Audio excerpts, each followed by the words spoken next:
Sure, I am keyed up, Edward, but it's not because I have doubts about defending Laura. Believe me, that's one decision I don't question. Now, I don't want you to have any doubts about anything. I know what you want. Now, you remember, you're the one who made the choice long before I knew anything about it.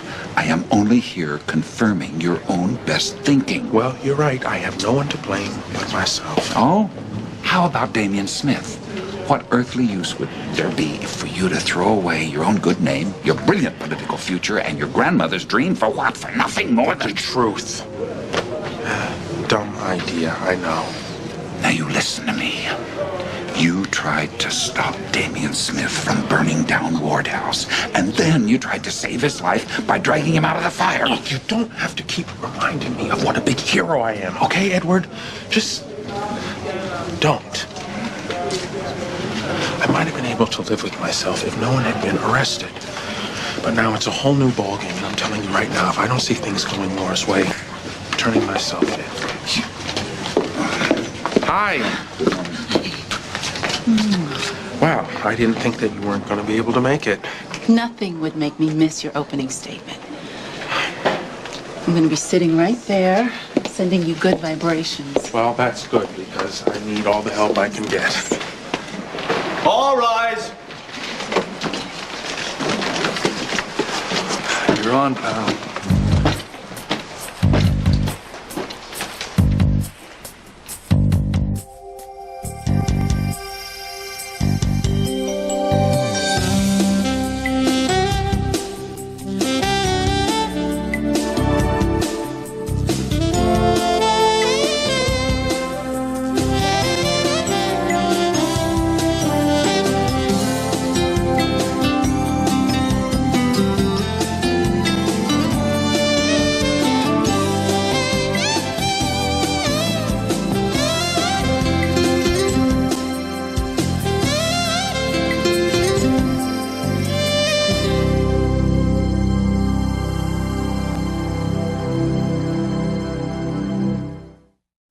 Be seated. I apologize to all of you for the heat. It seems they weren't able to get the air conditioning functioning properly overnight, so we'll have to suffer through another day of this. Honey, there's something very important I have to take care of. What? It's nothing to worry about. It's just, something. I'll be back real soon. Mr. Ward, are you ready to make your opening statement? I am, Your Honor.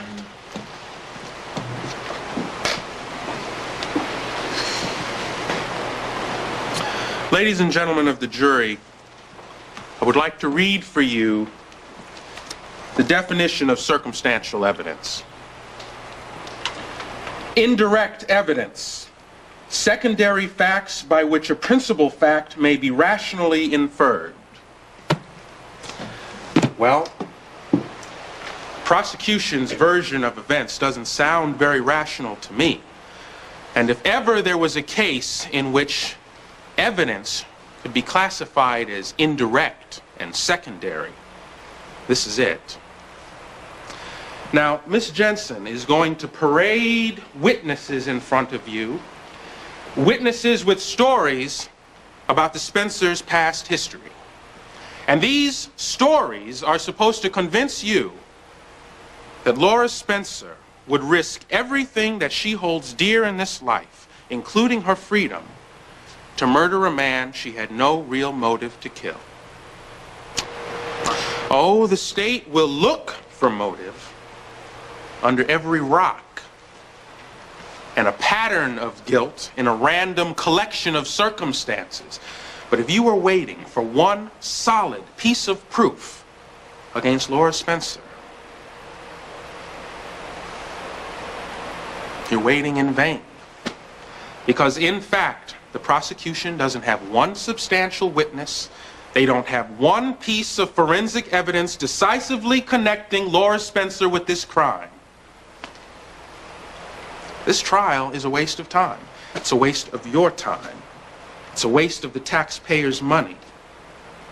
The simple fact is that Laura Spencer should never have been brought to trial.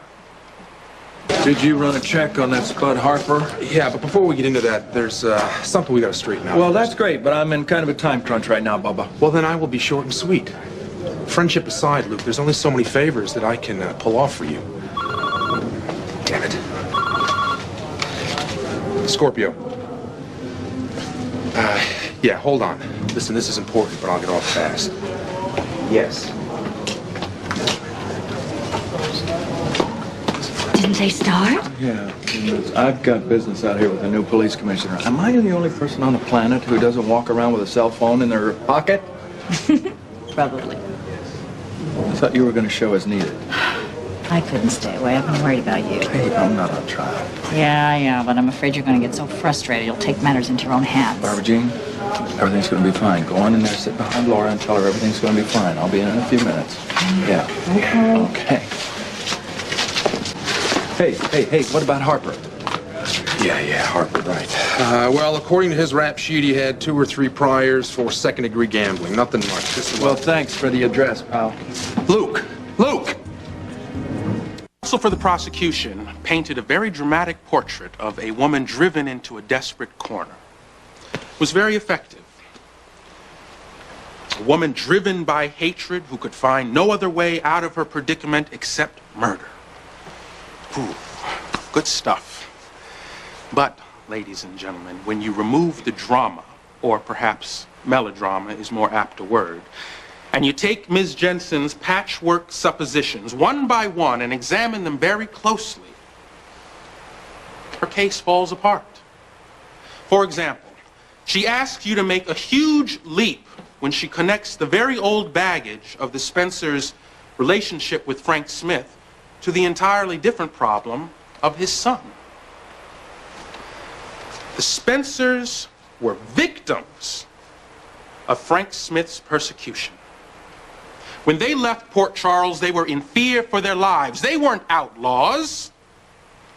And when the danger was over, they returned home and established roots in this community. Now, does it make sense that Mrs. Spencer would risk her new, hard-won, stable, rewarding life because Damian Smith opposed her on a nuclear waste incinerator project? Besides, he had already lost that battle. Would she murder a man because in one isolated incident, this man paid off her son's gambling debt and prevented the boy from taking a beating? And what of her beloved Ward House? Damian Smith wanted this property for development. And in spite of all his huffing and puffing, all of his intimidation tactics, yet again, he was not going to get his way. And ladies and gentlemen, these things might constitute annoyances, but they hardly add up to motive for murder. Nor does the prosecution's ludicrous notion that Damian Smith had somehow captured the soul of the Spencers' young son and was drawing him into his own corrupt and evil way of life, and that the only way Mrs. Spencer could find to deal with this threat was to kill Damian Smith. Well, I not only find that logic melodramatic, but a little bizarre. And in another bizarre twist, Ms. Jensen stood before you and admitted that Mrs. Spencer is a model mother, an activist, a pillar of the community who has given unselfishly of herself to many worthy causes. Then, in the same breath, Ms. Jensen warns you not to be fooled by all those positive attributes. No, because underneath, Mrs. Spencer is really a cold-blooded, vengeful murderer who would drag along 2 innocent babies just to provide herself with an alibi while she bludgeoned to death a man who posed no real threat to her. The state has thrown up a hodgepodge of motives and circumstances, and they are hoping that some of it sticks. Well, you know what? they have made a grave miscalculation, ladies and gentlemen. Because this woman, Laura Spencer, is no murderer.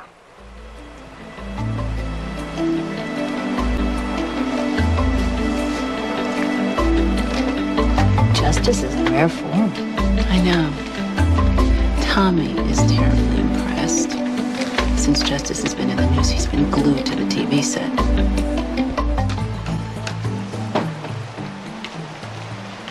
Were you in charge of the investigation into the death of Damian Smith? Yes, I was. Could you please tell the court what made you come to the conclusion that Damian Smith had been murdered? Detective. Oh, I'm sorry. At first, we thought he died from smoke inhalation during the fire at Ward House, but the coroner subsequently confirmed that death was due to injuries from a blow to the head with a blunt instrument. And what led you to suspect Laura Spencer of this crime? Well, she was on the premises at the time of the murder, and we also had phone company records of a call that she made to Damian Smith that afternoon. But the main piece of evidence was a baseball bat found near the victim's body, which was determined to be the murder weapon. A splinter of wood had broken off and was embedded in the victim's skull. Mrs. Spencer's fingerprints were on that bat. Is this the bat in question? Yes, it is. Your Honor, we ask that this bat, previously marked as Exhibit Number 1A, be entered into evidence. So ordered. Were there any other prints found on this bat? No, only Laura Spencer's. Is that when you decided to press charges against her? Yes. And subsequently, you became aware of a videotape that established a prior threat. Is that correct? That is correct. Tell us about that, please. A few months ago, Damian Smith had a run-in with Luke and Laura Spencer at their club Luke's. Veronica Bowles caught it on videotape. We heard about it and issued a subpoena. Could you describe to us what's on that videotape that led you to conclude that Laura Spencer murdered Damian Smith? Objection, Your Honor. Leading the witness, the detective has not testified that anything on the tape led him to conclude anything. Sustained. Rephrase the question, Miss Jensen.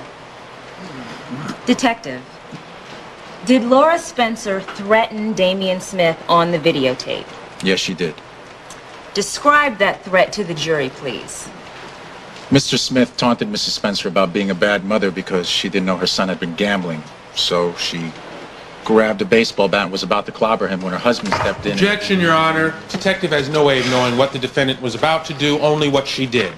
What are you doing here, Ned? She was about to clobber him. I need your signature on this trust fund document. Out of it. Anyway, she The lawyers dropped the want baseball bat, and a second later she swung around and socked Mr. Smith hard.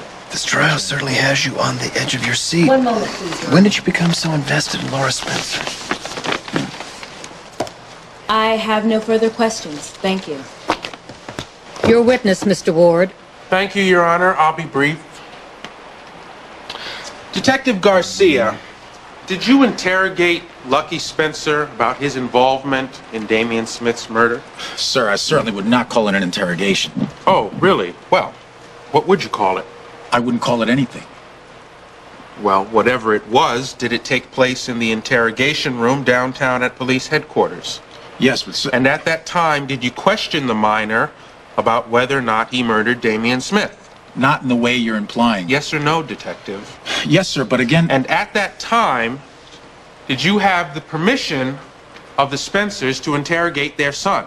What I've been trying to tell you is Lucky Spencer came to me. He... Oh, I see. So you immediately picked up the phone and called Mr. and Mrs. Spencer to find out if they had any objections to this interview. No. Isn't it true, detective, you were under so much pressure to solve this crime from the ex-police commissioner that you were desperate for a suspect, any suspect, including a 13-year-old boy? Objection. Counsel is badgering the witness. I have no more questions, Your Honor. You may step down.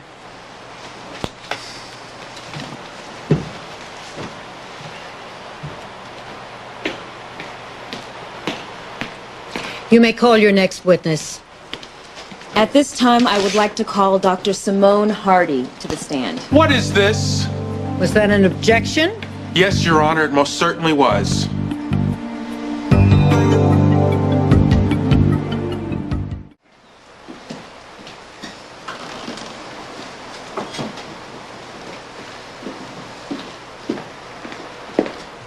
Place your left hand on the Bible, raise your right hand.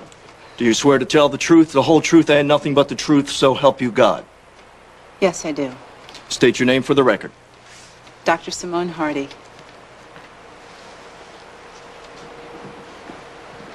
Dr. Hardy, you were the consulting pediatrician for the children at Ward House, weren't you? Yes, I was. On the night of March the 15th, did you receive a call from Laura Spencer? She was at Ward House that night. Yes, I did. What did she say? That little James was coming down with an ear infection. She was afraid that it might be the same infection that had been plaguing her daughter, Lulu. Did she mention that everyone else had gone off on a trip and that she was there alone with the two babies? Yes, she did. What did you advise her to do about James? Well, I said that I would phone in a renewal of Lou's prescription and that she could give a dose to the boy. And then we arranged for her to bring him in for an examination the next morning since she didn't feel as though it was an emergency. Do you usually let parents diagnose their children's symptoms for you? Objection, Your Honor. If the point of this is to belittle Dr. Hardy's reputation... Frankly, I'm more concerned with showing that Laura Spencer had an ulterior motive in calling Dr. Hardy. That she manipulated the good doctor for her own purposes. You may proceed, but get to the point quickly, counsel. When was the last time you saw James before that night?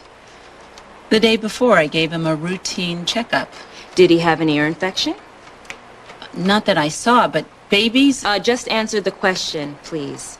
At the time of the examination, did he have an ear infection or show any signs of developing one? No.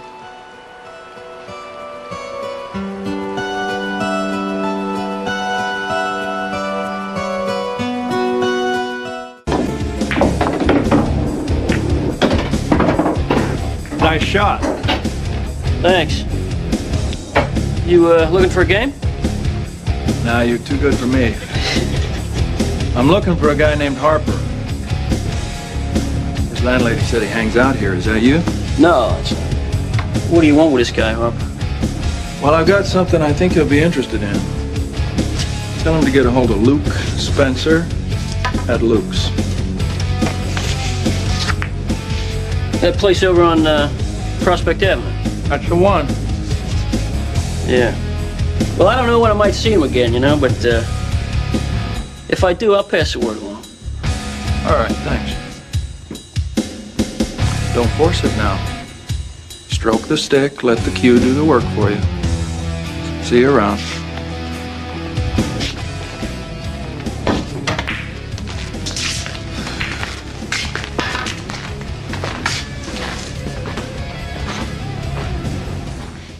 Dr. Hardy, in your experience as a pediatrician, do babies oftentimes develop infections suddenly? All the time. So is it possible that baby James developed his infection after you examined him? I have to object, Your Honor. Her answer would be merely supposition. The baby could have developed a ruptured appendix or epilepsy after she saw him, but the fact is, when she examined him, he was perfectly well. Your Honor, surely any physician is qualified to answer such a basic question. I'm going to allow it. Proceed. Dr. Hardy, is it possible that James developed his infection after you examined him? Yes, it's possible. Thank you, Doctor. I have no further questions. Your Honor, I'd like to redirect. Go ahead. Dr. Hardy, how long have you been treating James? Since he was born. And do you have any records of him ever having an ear infection? No, I don't. That'll be all. Thank you.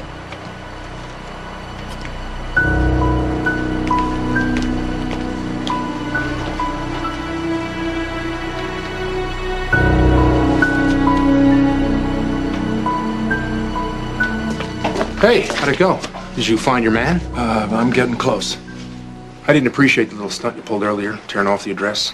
Oh, I'm sorry. I'm just trying to make it easier for you, Mac, you know, so you don't have to bend the rules and give it to me. Oh, well, thanks for your consideration. Don't let it happen again. I hear you.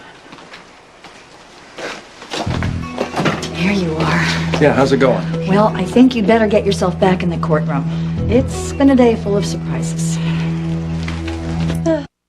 I'm going to adjourn this court for the day and hope that by tomorrow morning the powers that be find a way to get the air conditioning system up and running. The court will convene again tomorrow morning at 9 a.m. sharp. I remind the jury that you're not to discuss this case among yourselves or with anyone else. Good day. All rise.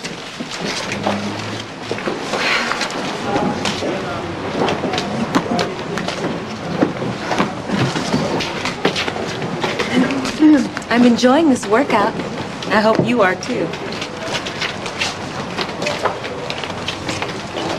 Laura, I am so sorry. I had no idea that I'd be called in today or that the district attorney would go after me that way. We should have expected it, and you handled yourself very well, you know? You told the truth. It's okay. It was rough. I mean, I never would have taken off if it wasn't necessary. Where were you? I'll explain later. You look pale. It's just that it's so hot in here. I mean, I felt like I was gonna faint a couple of times. This is just being in the hot seat instead of the real murderer. No, it's sweltering outside. Yeah, well, I've got a feeling this trial is about to heat up, too. Today may end up looking like a real picnic.